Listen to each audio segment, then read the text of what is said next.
I'm Chaplain Jacob Scott of the Oregon National Guard. This is the Hope in the Trenches podcast.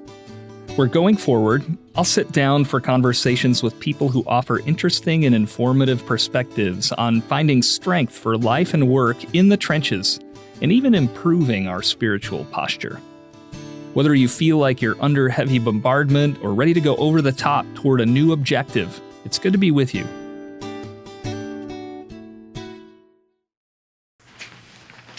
So our guest today is Sergeant Wyatt Walls. Sergeant Walls is a 13 Fox forward observer with Det 1, Detachment 1, Headquarters and Headquarters Battery, 2nd Battalion of the 218th Field Artillery Regiment, drilling here in Salem, Oregon. In 2021, then Specialist Walls placed first in the Oregon Army National Guard's Best Warrior competition out at Camp Rylea. He then went on to win the regional competition and advanced to the Army National Guard's Best Warrior competition. He was one of the top performers there as well, which earned him a spot on the Army National Guard's team for the Army's Best Squad competition. We're going to let Sergeant Walls tell that story too. Also joining us this morning, or today, whenever you're listening, is Command Sergeant Major Lee Smith, who's now the interim Command Senior Enlisted Leader for the Oregon National Guard. Sergeant Major, always a pleasure. Thank you. Appreciate it, Chaplain. Well, hey, Sergeant Walls, thanks so much for joining us today. Yeah, thanks for having me. I'm excited for this. Good. Well, so speaking of the Sergeant Major of the Army, Sergeant Major Grinston, I saw an AFN commercial, and he said he never asks soldiers where they're from because that's like a 1 or 2 word answer, and we're a lot more complicated than that. And there's always a story with how we ended up in the Army and how we got to be where we are. So, Sergeant Walls, how did you grow up, and why'd you decide to join the National Guard? So I grew up as pretty normal. I'm from Albany, Oregon, and I played sports a lot as a kid. I never really excelled at any of them, but I did all of them. So, I tried basketball, wasn't great at that. Baseball, wasn't great at that. Played football for probably like 12 years, wasn't great at it either. But wrestling in high school, that was probably one where I was like, okay, this is like starting to make more sense to me. So, but all through that, my parents never let me quit. They always instilled if you start something, you have to finish it. Yeah. So, because there would always be kids who were way more athletically gifted, stuff like that, and they'd start the season and then they couldn't be quarterback, and then their parents were like, well, I don't want him to play then if he's going to be, in the outfield or something, a position that an 8-year-old playing t-ball isn't going to get any time or attention. So they would pull them out. But I always stuck it out throughout the season. So yeah, I grew up with that work ethic instilled to me early on. I mean, from my grandparents down to even my parents is always, if you're going to start something, do it to your best and finish strong. So I grew up working hard. I was always creative, that sort of stuff. The National Guard, I kind of have an interesting story on how I joined the National Guard. I think most people, they're kind of interested in the military at some point as a young kid. Mm-hmm. They had a relative serve. My grandfather served in Vietnam, but that wasn't a huge influence on my life. None of my immediate family really served either, and it wasn't on my radar whatsoever. Funny enough, when I was, I think, in 3rd grade, I did write an essay that I would serve in the military, but that was probably the last time I thought about it until I was 19. And I was sitting in a hotel room, scrolling through Facebook, and I saw an ad for the Oregon National Guard, the $20,000 bonus, and I was like, why not? So I took the ASVAB that weekend in the hotel lobby on a computer, and then came back from vacation, went to MEPS, and enlisted in a week. Just fast. I was at that time in my life, I was kind of seeking more personal development and professional growth. I knew I was going to be finishing school soon and kind of wanted something else to break it up before I just jumped into the workforce. So I figured basic training, AIT, military experience would be a good break from just working, going to school in between that. So what'd your parents think when you joined and shipped that quickly? They were kind of, my mom was like, why? This has never been on your mind before? Like, are you serious? And I was like, yeah. She's like, why? I was like, because I want to. They're like, you don't want to go to, like, I was finishing my associate's degree. It's like, you don't want to, like, go to school. You don't have, like, any student debt. And I was like, yeah, it's just something I want to do. And that was enough. Even in basic training, everybody has, most of the time they have far more interesting stories on, like, why they join. And I was like, I saw a Facebook ad and just was like, why not?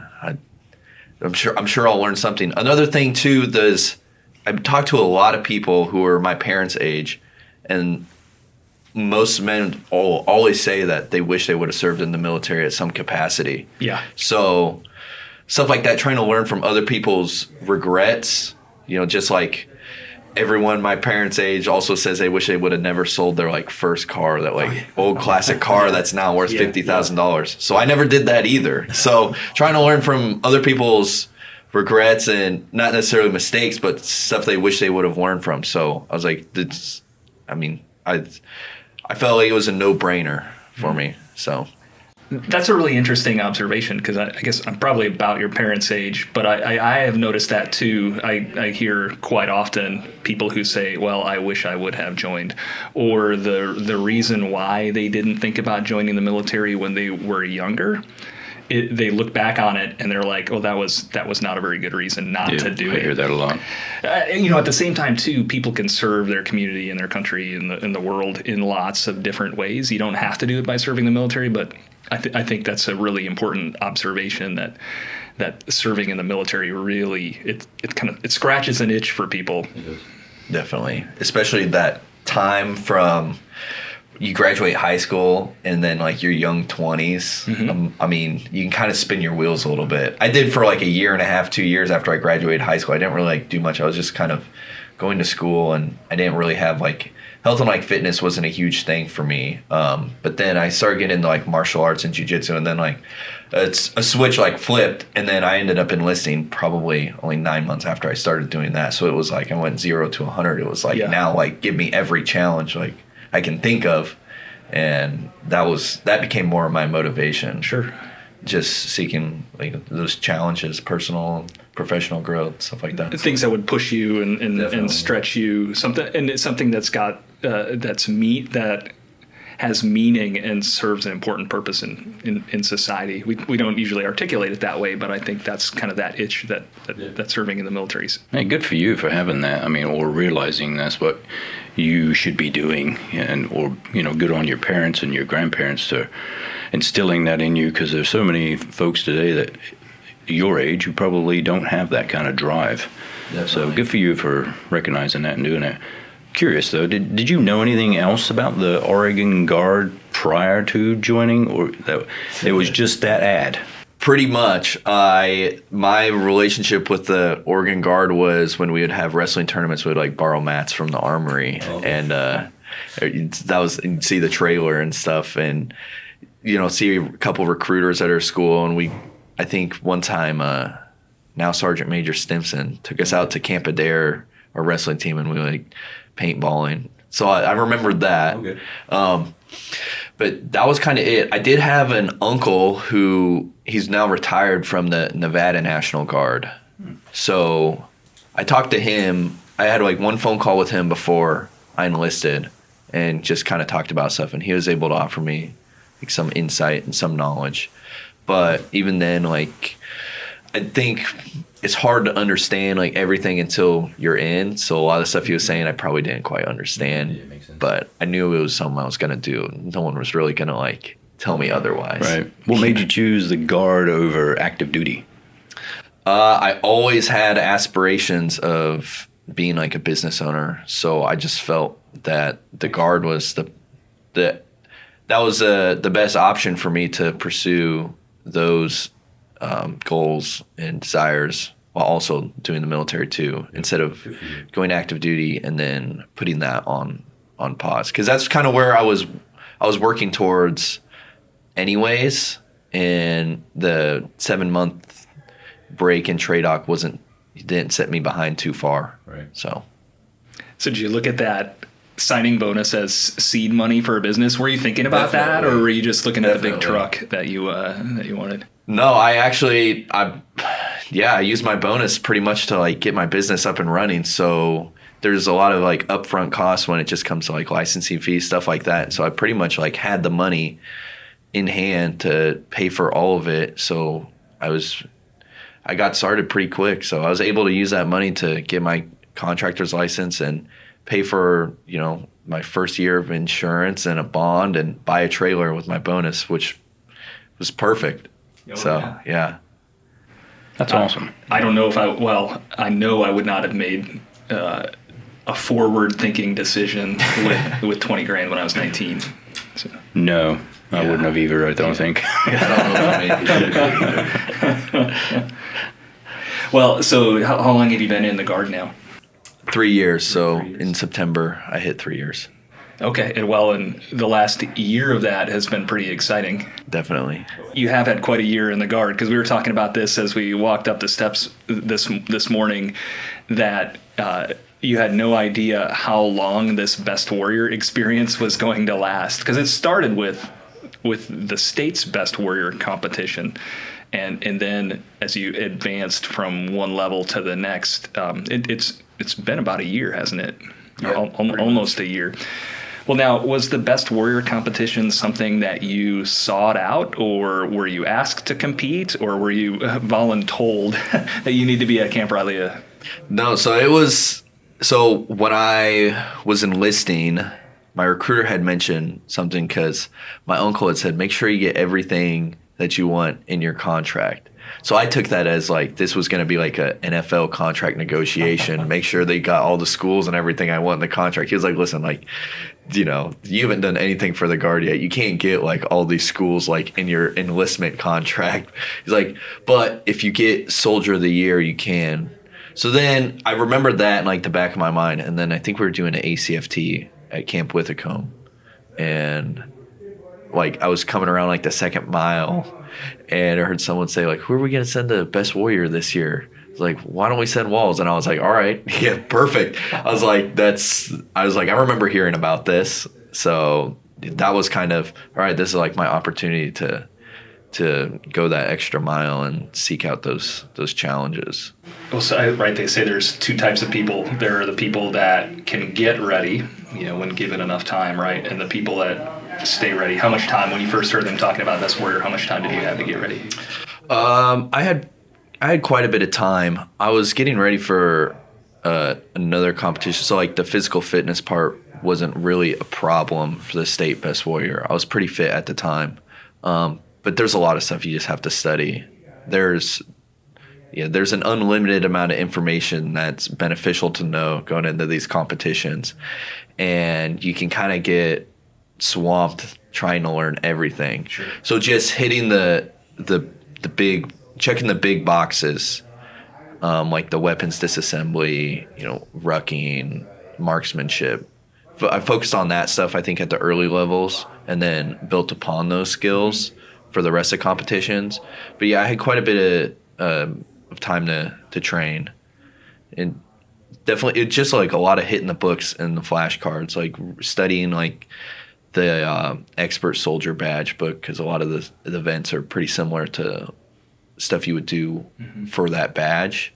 So just reading the criteria and how strict things are going to be graded. But yeah, well, sure. Now, Sergeant Major, from throughout your career at various levels, probably from the company or maybe in the platoon on up to being the state command sergeant major, what do you tell soldiers that are getting ready for a competition like this? What were you encouraging them to know or to do to be ready for something like this?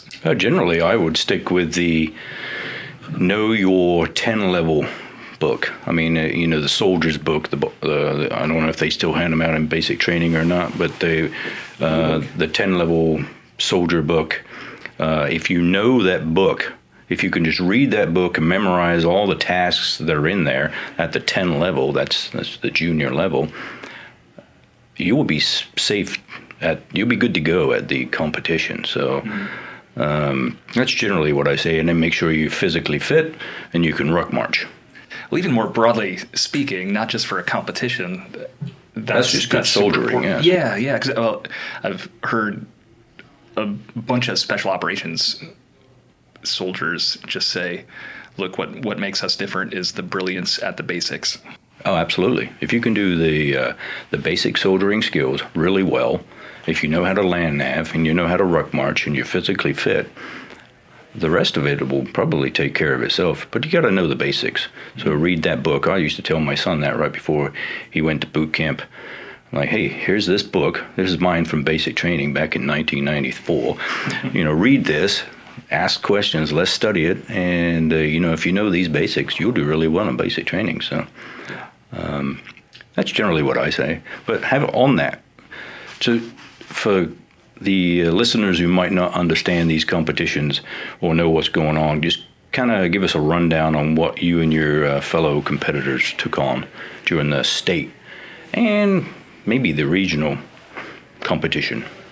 Definitely. So, like you said, Sergeant Major, those 10 level skills, call for fire, and pulling hand grenades. I'm trying to think of a few more. Basic first aid. Of course, we do a fitness assessment, so an ACFT style event, and then quite a bit of marksmanship. Then rucking. You can probably expect to ruck to every event and then also have a ruck for an event. So that's the big one, is just making sure you can stay in the competition, because each event gets harder and harder just because you're putting on miles in between each event. And then at most competitions, the culminating event is something like a ruck. Regionals, we did combatives also.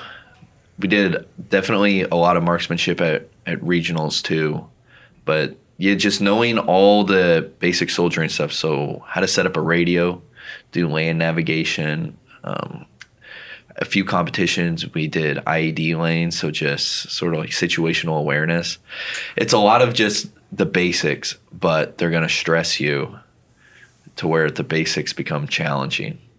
Mm-hmm. But land navigation, I know once we got to the best squad level, every event you had to navigate to the event. So if you don't have good land navigation skills, you don't even have a chance at competing because you won't get to the event. Mm-hmm.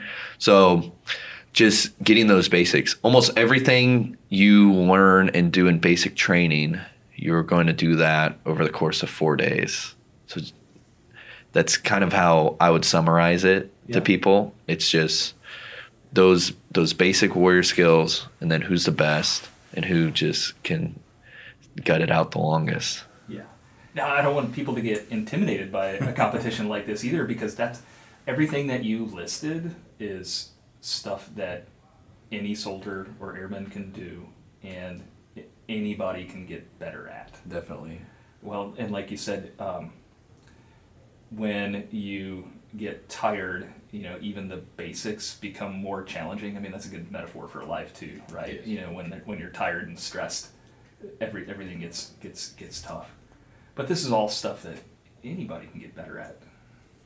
So was there anything when you got to the competition that you thought, man, I should have better prepared for this, or maybe I spent too much time doing that? Anything like that? Definitely. So, yeah, funny story. At the state one, the hand grenade lanes, so I didn't know. That was another thing. You're going to be pretty much kept in the dark on what event you're going to be doing. So you'll pretty much find out what the event is when you step up to participate in the event. So the hand grenade one, we get there and I get handed 2 hand grenades and they're like, follow me. So they're running, and they'd have you do like an exercise before you like employ the grenades. So it'd be like 15 burpees, stuff like that. So I'm like knocking out these exercises and then just throwing the grenades. Like all of them are landing on target, and I'm sprinting to the next station doing 20 push-ups. And I think I finished the lane in like 2 minutes. And my sponsor who was there, I get done and I'm like, man, I crushed that. He was like, no, you didn't. I was like, what do you mean? I was like, every grenade landed on target and I finished in like 2 minutes. And he was like, you didn't take cover once. And I was like, oh man. I was like, I hadn't thrown hand grenades since basic, and I was so focused on like everything else. Yeah. I don't even think I brushed through like the hand grenades like criteria in like the Warrior Skills Level 1 book, and it just totally spaced my mind. I was like, oh man. Oh yeah. First priority work is always right, so just the basics. Yeah. And then now I'm like, oh, of course. And then I see everyone else go through it, and I'm like, I'm the only one who didn't take cover. I'm like, wow. So stuff like that. Yeah. Well, you recovered. I did. Yeah. I did. I took cover at every competition since that. Oh, yeah, you did. Hard to forget. What were some of your favorite events from the state and regional competition? The ruck is always fun, especially when you're... Hold on. Say that again. Yeah, the ruck is always fun. Yeah. Sometimes you just have to like trick yourself in that. Well, always too, if it is the culminating event, like you have nothing else to lose. Just, go for it. Yeah. So definitely the marksmanship. I did shooting sports through 4-H when I was younger, and that was something I excelled at. But then I kind of put down like marksmanship until I went to basic training.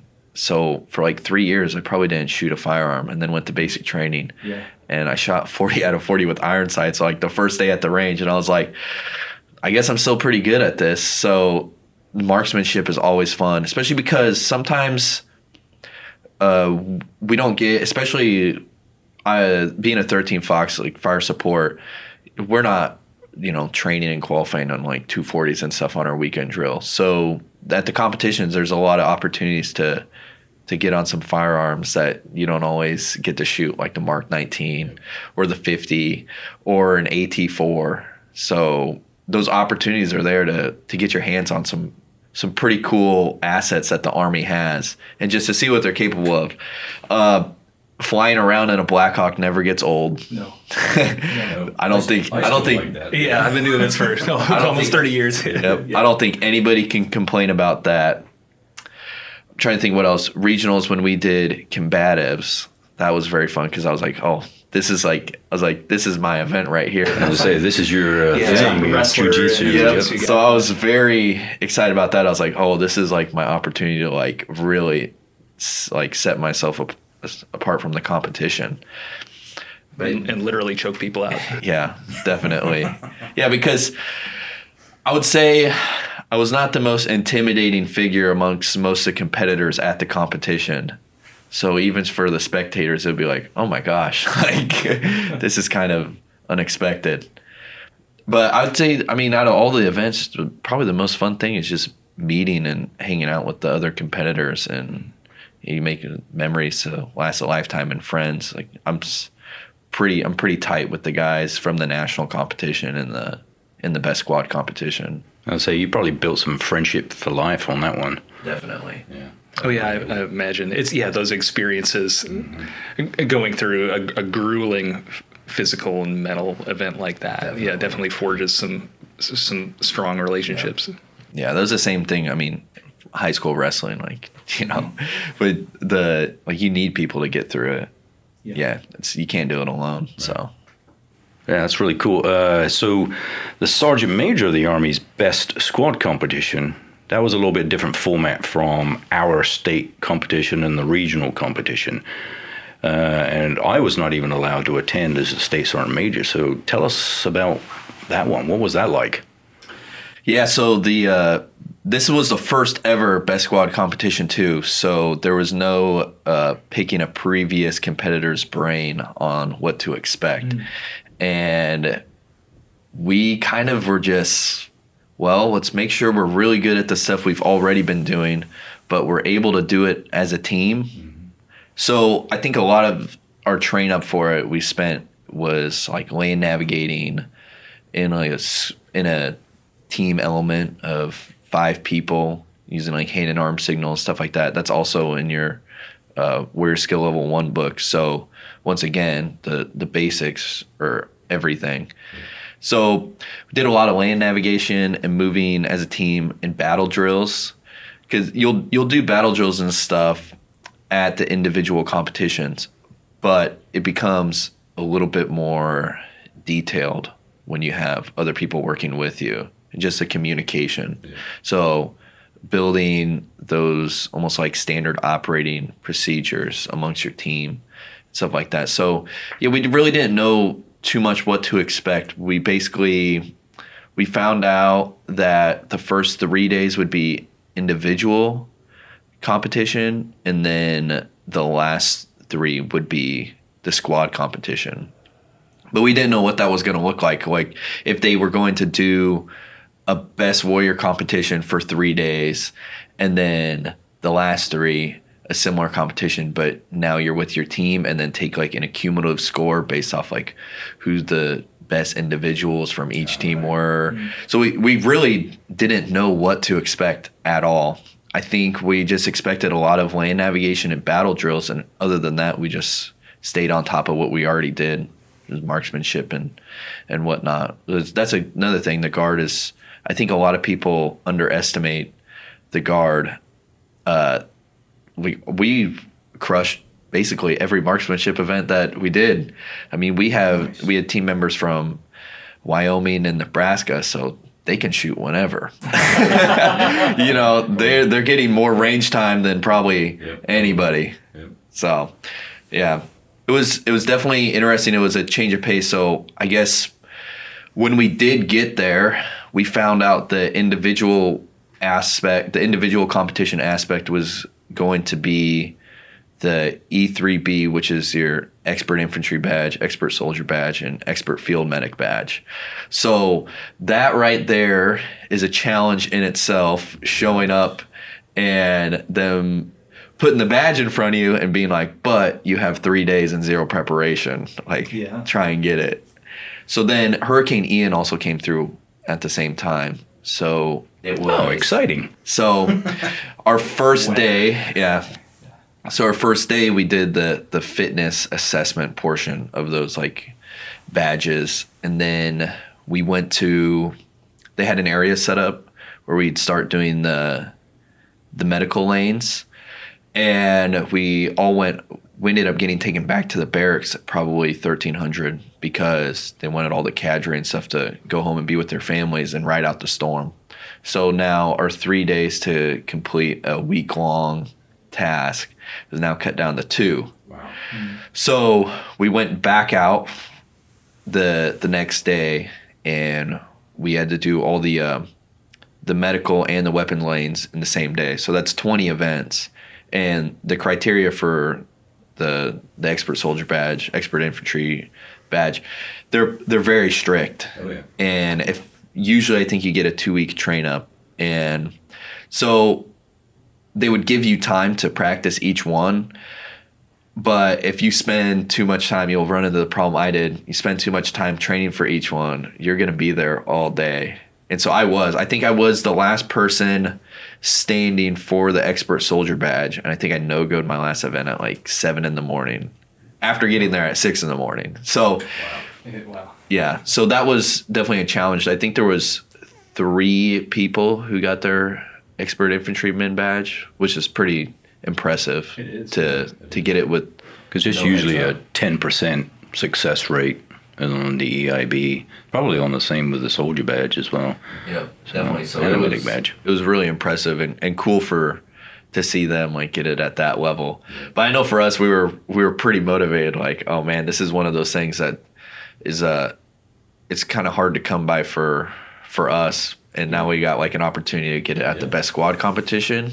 It was pretty special. So we finished that up, and the last event for the individual competition was a 12-mile ruck march, and in full kit. Sometimes I think people expect like the ruck. Oh, it's only 35 pounds. We're not going to have anything else, but for this one, we were going to the field for the best squad competition right after. So they're like, your ruck has to weigh 35 pounds minimum. But there was no way to even like have it weigh 35 pounds because you got everything you need to go to the field in it. Sure. And because we're not going back to the barracks to get anything. So it's like whatever you think you need for all the time in the field, like you got to keep it on you. But, you've also got to do this ruck in the morning. So we did the 12-mile ruck, and then we went straight to the IWQ range, the weapons qualification range, and then we started rucking again. So the ruck was not the culminating event at this competition. The ruck was kind of just the beginning of the competition. Okay. So I think that was definitely a challenge for a lot of people. just the amount of miles we'd put on at the highest level of these competitions is stuff people just aren't used to.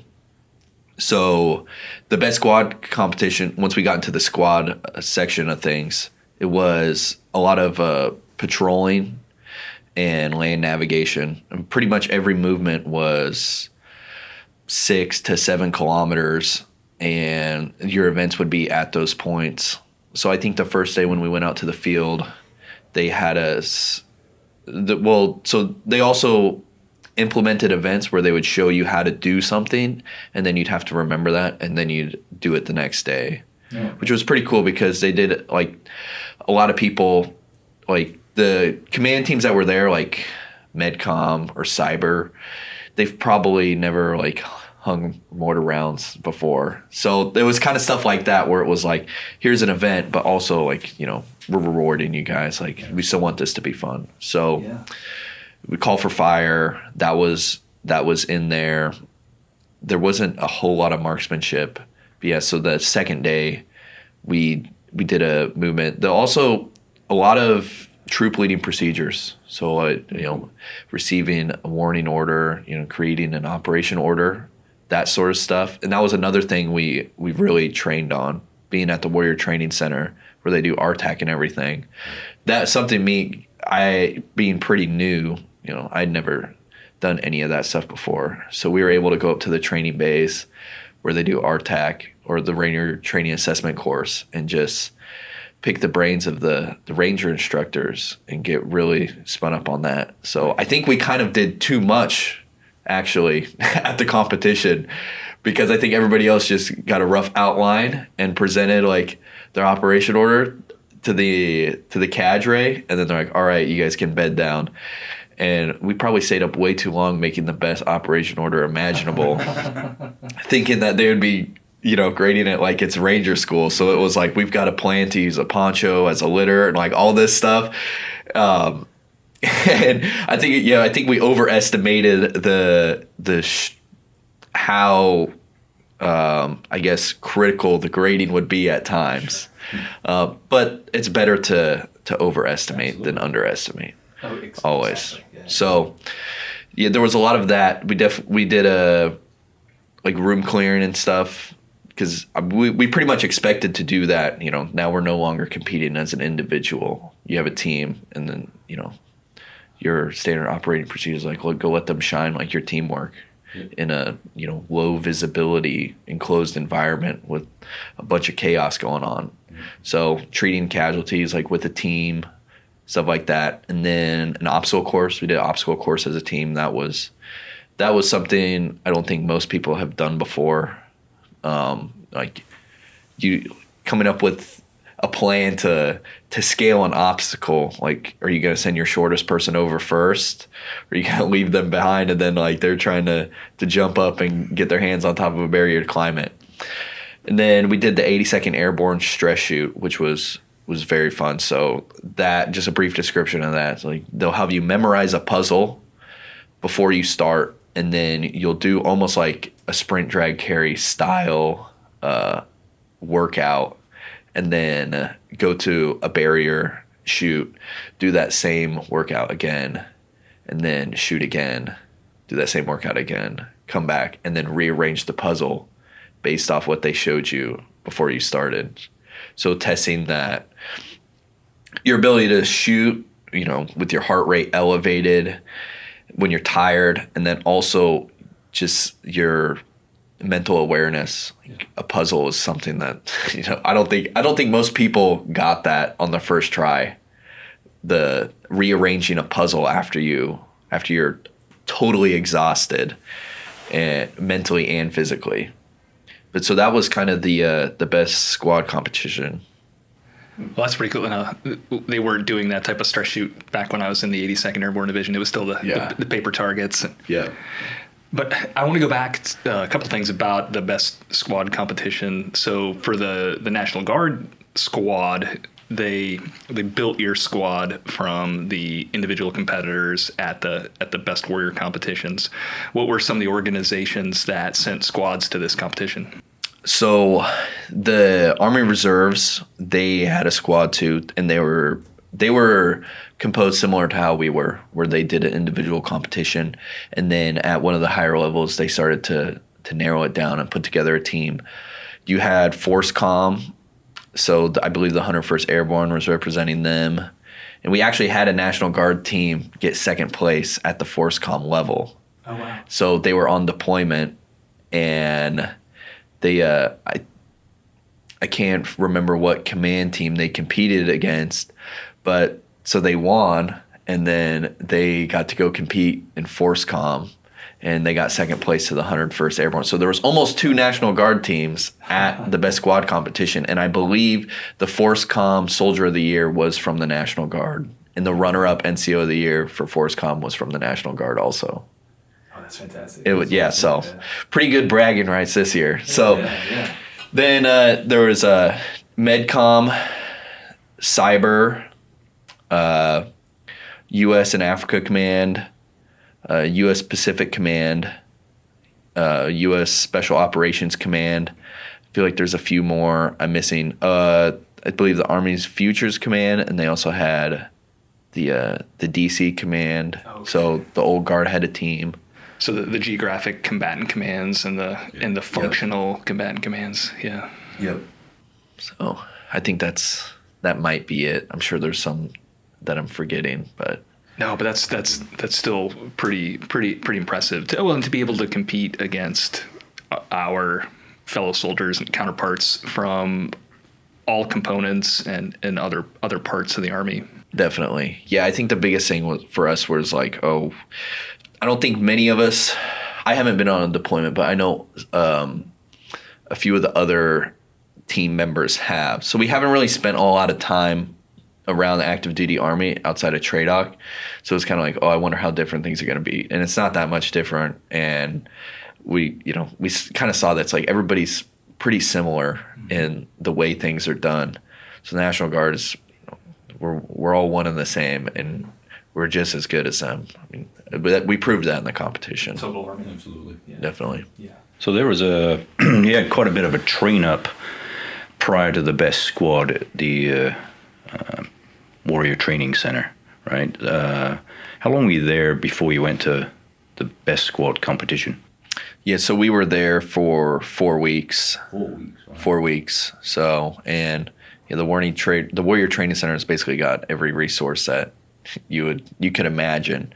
So they didn't just say, "Hey, you won the state competition, the regional, and here's the national, and good luck." They actually put you down for some pretty good training prior to the best squad. Yep, and I think just like us, they didn't really know what to expect either. So they were kind of figuring it out as they go, and it was more, like, what do you guys want? What do you think you need? Like, and we'll help you get that. So we spent a lot of time doing marksmanship. We didn't really think we got on a range twice at the best squad competition, but if we would have done a little bit more marksmanship, like, I think our skills would have really shined, because we basically had a range just to ourselves, and they just were like, how much ammo do you need? Like, you guys have this place for the next 12 hours. Like, go nuts. Like, whatever you want to practice. There was a lot of really cool opportunities at the Warrior Training Center. I think that was one of the highlights of the opportunity, was just the people you get to meet and the resources that you learn you have, especially once you make those, like, personal relationships. I mean,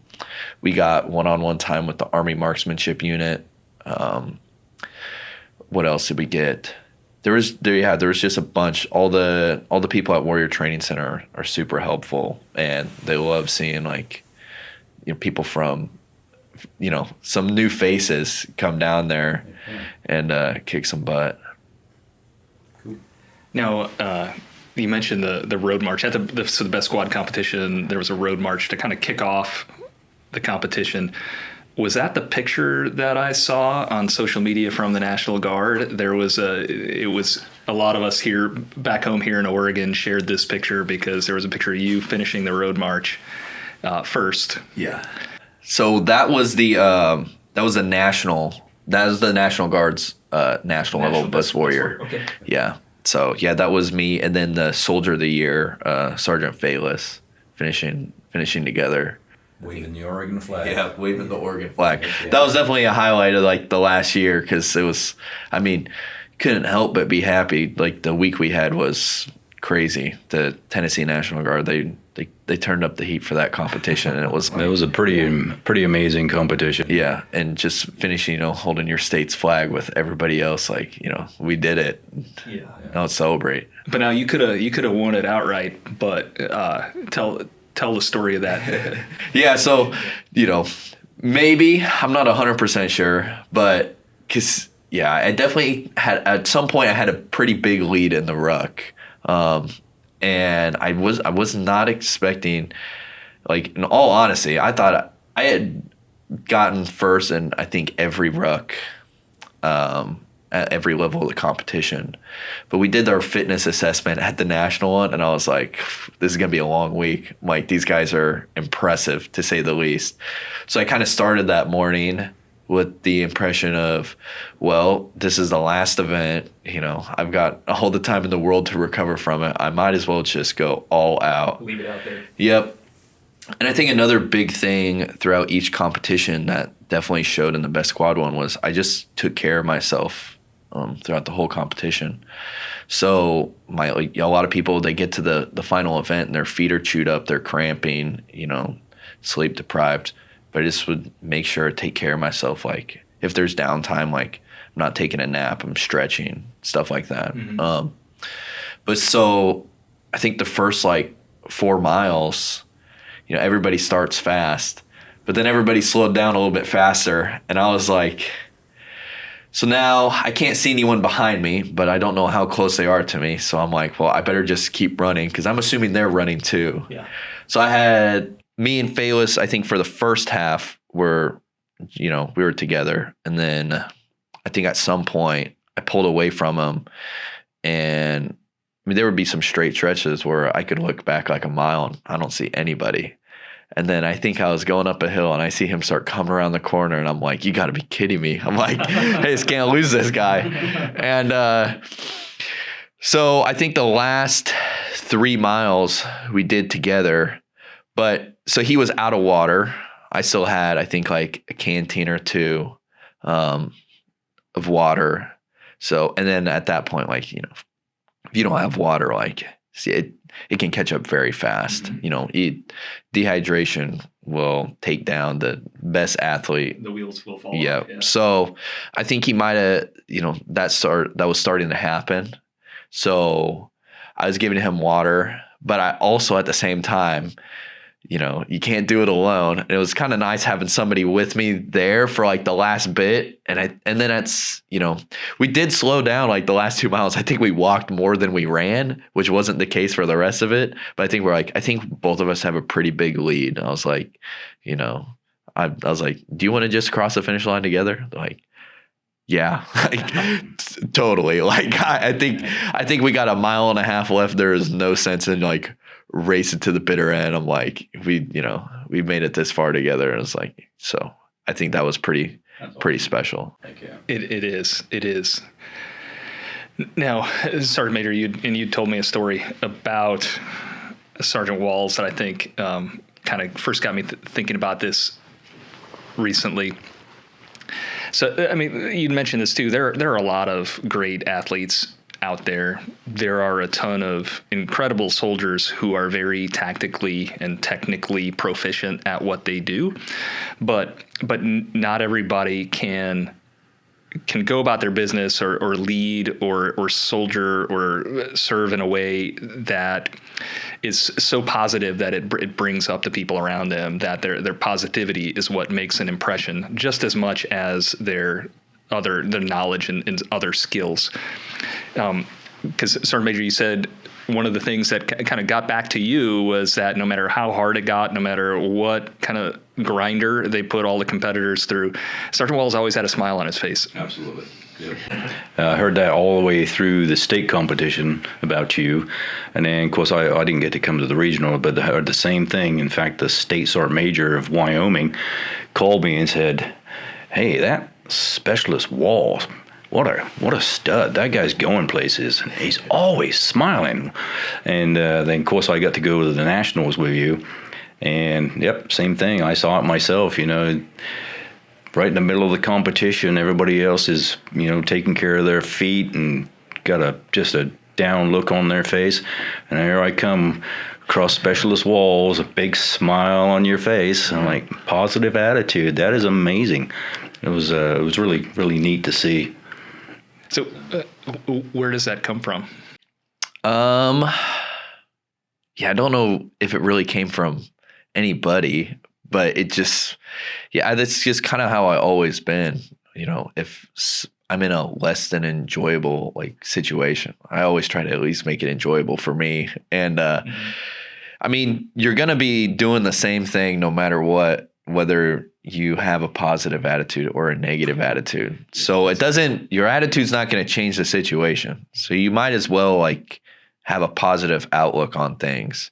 Mm-hmm. I mean, if that makes it 1% easier, it's better than having a negative outlook. Also, I think Matthew Frazier, who is a multiple time CrossFit champion, I'd heard a quote from him after all these competitions, but he said a happy competitor is a dangerous competitor. I was like, yeah, that's me. I was like, I've never heard someone say that before, but I was like 100% that totally is accurate. Yeah. So just also it's, these competitions really aren't all about winning.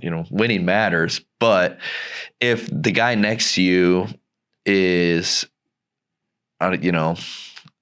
a horizontal engineer and he's never done call for fire before, this is an opportunity for him to learn something. Mm-hmm. So, I would always bring extra stuff just so you're like, hey, this is an event we're going to do. I have no, it doesn't bother me. If you do better than me, here's, you want some tips, here's this. And then everybody knows something that someone doesn't. So if you extend that generosity, someone's going to give it back to you also. So there was a ton of stuff I learned from other competitors and a ton of stuff that they learned from me too. When we did the combative thing, not many people have the hours on a mat that other people do. So I would see stuff and also something like that, prevent injuries and whatnot. So I pull people aside. I'm like, you're doing too much. I know that sounds counterproductive, but what's going to happen is you're going to get tired and this guy doesn't have to do anything but shell up and you're going to expend all your energy. I'm like, get to a position before you start looking for the submission. And if you get to that position and they can't escape, eventually the opportunity is going to present itself to win. But if you just go for the throw every time, you're going to exhaust yourself and you're never going to get it. Yeah. Don't spaz. Exactly. So yeah, I've always kind of been that way. I mean, even with friends and family, they'll all say the same thing. If they were ever in a slightly inconvenient or stressful situation, I just don't let it get to me. I think a lot of that just comes from putting myself in stressful environments and not letting it get to me. I've got a lot going on just between, all the different things I'm involved in. And that'll just take away from just being stressed, just takes away from your effectiveness. And so just time management, discipline, just, realizing that a good attitude just makes all those things that much easier. If you can just get up every day and whatever happens. Is this, am I going to survive? Yeah. Then how bad is it? Yeah. It's not, it's not that bad. Yeah, you can always control your attitude. You can't. Yeah, 100%. Yeah, you can't control anything that happens to you. You can only control how you react. So, I don't know about you, Chaplain, but I think we're talking to a future sergeant major right here. It could be. could be. Well, keep doing what you're doing, Sergeant Walls. So now, yesterday, Command Sergeant Major Smith. Not yesterday. By the time people are listening to this, but Command Sergeant Major Smith and I got to meet the newest soldiers in the Oregon Army National Guard. If you had a chance to talk to some brand new soldiers straight out of basic training in AIT, what would you tell them? Definitely make the most out of it. Don't think of it as just 1 week in a month, 2 weeks in the summer. There's so many opportunities to go the extra mile and do cool stuff, volunteer, sign up for stuff, especially when you're in basic training in AIT. There's a lot of opportunities to really set yourself apart. If you've enlisted and you're waiting to go to basic, get some practice shooting marksmanship. There's a lot of getting top shot in basic training is something you'll never forget, and no one who was at basic training will also forget who got it either.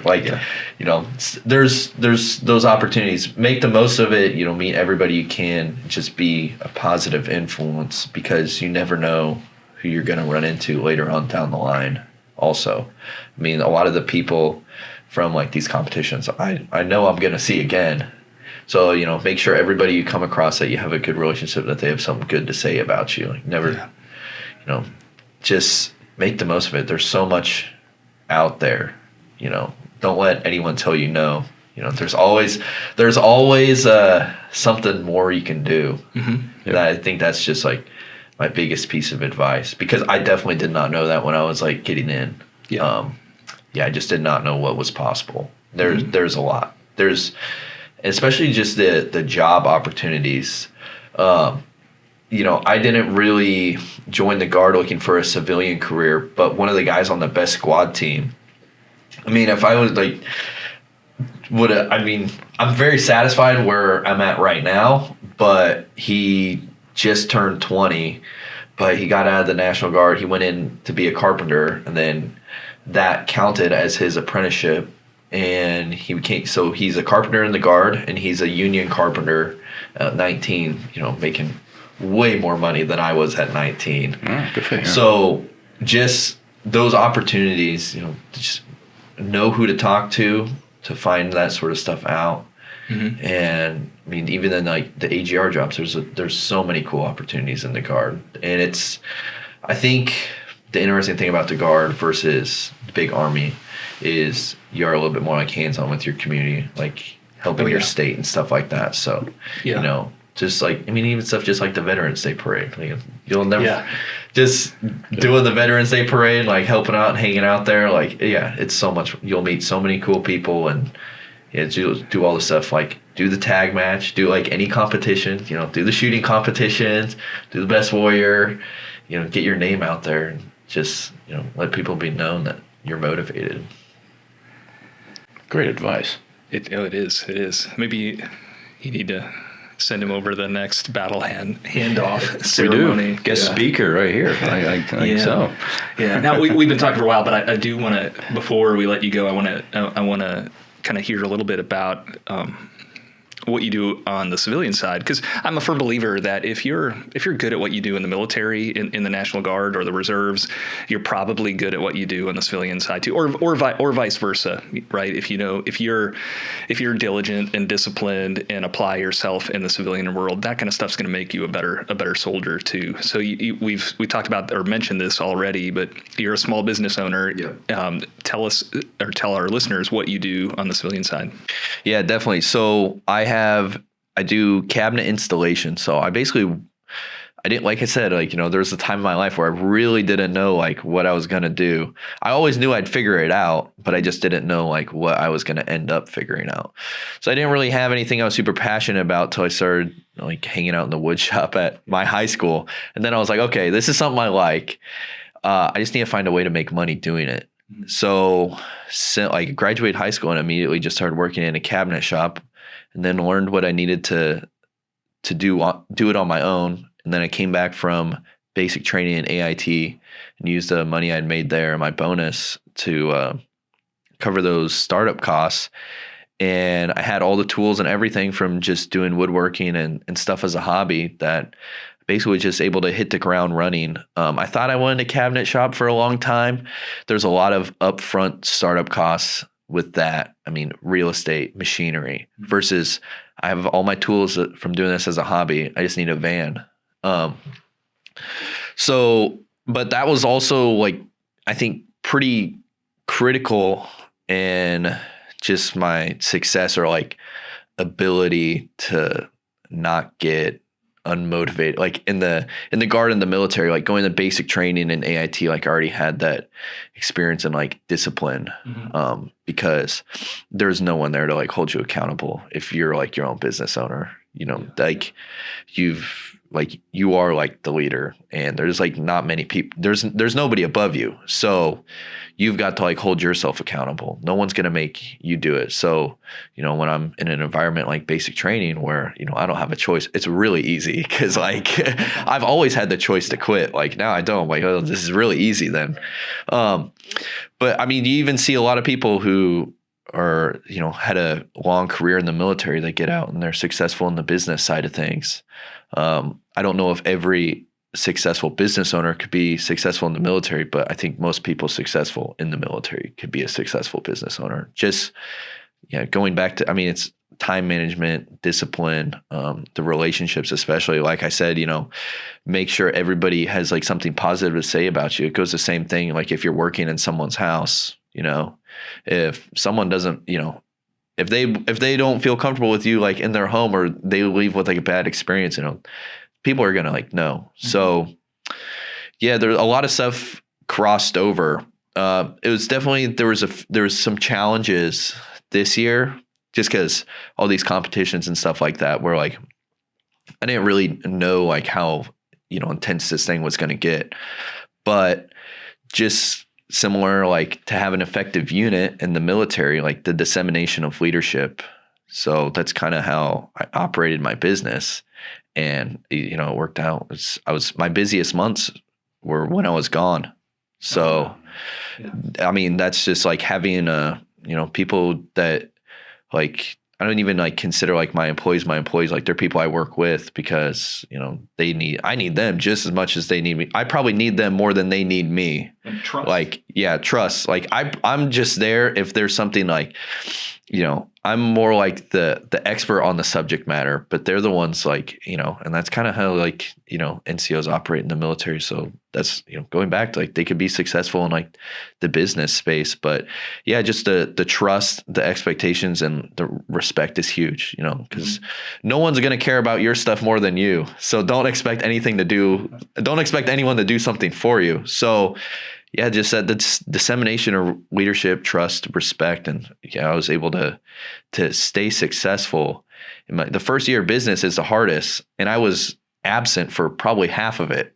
So, and you know, we made it through and we thrived. So my busiest months were when I was gone, and just because I had a team behind me that cared, and you know, mutual respect, and you know, take care of them, like whatever they need, like I'll get it for you.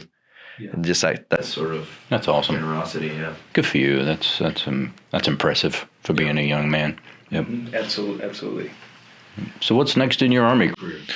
Yeah, so January I'll be going to mountain school. It's pretty fun, you know, going through the National Best Warrior competition where it was so challenging. And sure, everyone's competing against each other, but it was a team competition at the end of the day. It felt like, you know, those relationships we built, you know, all the schools and stuff I'm going to in the future, I'm going with those guys, you know, just because, yeah, they have the same opportunities that I do. So, you know, building those relationships just even more. So I'll be going to mountain school with 2 members from the best squad competition, and then 3 of the other members from the best squad competition will be going to Ranger School together also. So mountain school is in January, Ranger School in August, BLC in between then, and then just, you know, doing what I got to do at the unit. You know, going to Camp Roberts and doing some fire support. That's the fun stuff. But yeah, so then, yes, I mean, sky's the limit, honestly. So yeah, I'm excited for what the future holds. Well, fantastic. Well, keep grinding and keep smiling. Will do. Sergeant Major, you got any other questions? No, I think it's fantastic. I think 2 of the things that you've been talking about that resonate with me, which I found myself over the last few years really trying to educate folks of, like, the 2 things that are pretty critical for your career is, 1, just be knowledgeable at your job and build those relationships. And you hit on those today. And so being such a young soldier and recognizing that is fantastic. That's absolutely brilliant. So good job. Keep doing what you're doing, man, and you'll have a long, very successful career. So thank you for this opportunity, Chaplain. Thank you, Sergeant Walls, for being here. Yeah. Well, so last question, since we've been talking about competition, was that mustache part of a Movember competition, and how did you do there? No, so I had it at the state one. I shaved it for regionals for some reason, and then I guess there's a funny story behind like all the hair. This was definitely one of my. I hope you raised some money for charity with that. Yeah, so this was probably one of my favorite memories from the competition. But so I had the mustache pretty much for all of them except regionals. I saw that when you had your winning picture taken at regional. I was like, he shaved his mustache. Yeah. So the best squad competition, we had to have our command photos taken, and we thought it would be so funny if we got our command photos taken and then the next day everybody just go bald. So we went to the barber, straight razor shaves and everything, and showed up to the best squad competition, and the whole team was bald. And people thought it was they thought it was the funniest thing, and it really paid off. It really was worth it, because we did a board in front of the Army command teams, all the different command teams, their sergeant majors and the sergeant major of the Army. And a good memory was the TRADOC sergeant major looking at his phone, looking at my command photo, looking at me, looking at it back again, looking at me going, what happened to all the hair? Because I had like long hair, parted over, mustache and everything, and I'm sitting in front of him with not a speck of hair on my face. So now I'm trying to grow it back a little bit before I lose it again in Ranger School. So enjoying it while I can. People are stressed when you go to a board, but what was it like knocking on the door for the board, knowing that the sergeant major of the Army is sitting at the table? Yeah, well, and it wasn't like any board we'd done in the past. We did it as a team. So yeah, I think it could have gone better, but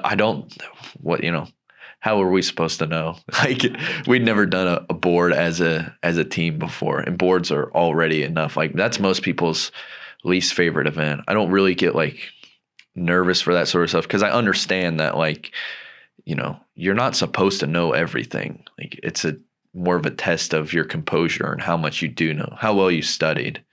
So, and then having 8 sergeant majors on the board at the highest level with 5 people to ask questions, there's no way of knowing what you're going to get. So yeah, that was definitely, I think a lot of people were more stressed than me. I was more just not stressed because I understood the assignment, and that it was more of just a challenge of, who's going to get lucky today and have a good time. So there you go. Always smiling. Yeah. Well, yeah. And I think that's one thing I'd take away from this, and I'd hope others would too, that no matter what you're doing, try to find ways to have a good time. And you can't change the circumstances, but you can absolutely have charge of your attitude and what you give to others throughout the competition, because you mentioned relationships and people and making those connections throughout. So I think that's super important for anybody to learn, and that will make you successful in life and in the military, in wherever you go. So thanks so much for spending time with us today, Sergeant Walls. God bless you and your family and your fellow soldiers and service members. Thank you. Yeah, thank you, Chaplain. Thank you, Sergeant Major, for being here. This is awesome. Yeah. Well, we'll see you again. Yeah, I'm sure. Take care. This podcast is produced by the Oregon National Guard Public Affairs Office. My prayer for you is that wherever you find yourself, that you might find hope for today and strength for the ambiguity and chaos of life. Blessings on the rest of your day.